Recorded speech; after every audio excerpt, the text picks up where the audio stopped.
Гоце Делчев е македонски револуционер со европски погледи во времето на отоманската окупација и нејасно е како земја членка на Европската унија не ја прифаќа неговата универзална порака и улога, оцени поранешниот македонски амбасадор во Софија Младен Ѓорчев.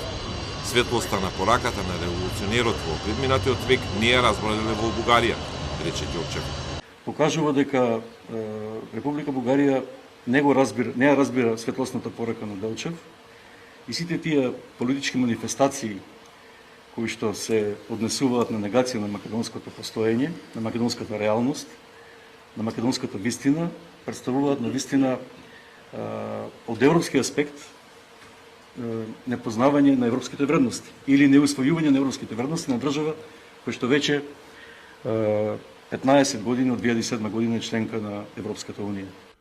На партиската дебата во ВМРО ДПМН, Гоце е Македонија. Ѓорчев оцени дека главен проблем во односите и преговорите со Бугарија е како што рече асиметричниот пристап во договорот за добрососедство меѓу двете држави. Тој договор е неравноправен и несиметричен.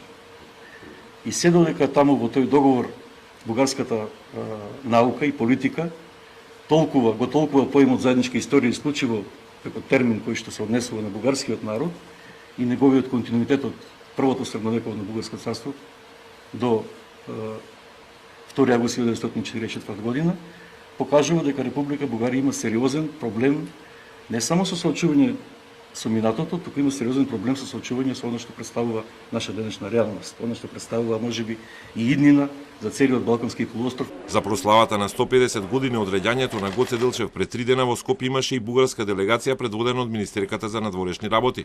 Незиниот македонски колега Османи вчера изјави дека не станува збор за заедничка прослава и дека за Делчев главен збор ќе има мешовитата историска комисија, а наративот за револуционерот ќе го усвојат заеднички историчарите во македонско-бугарската комисија.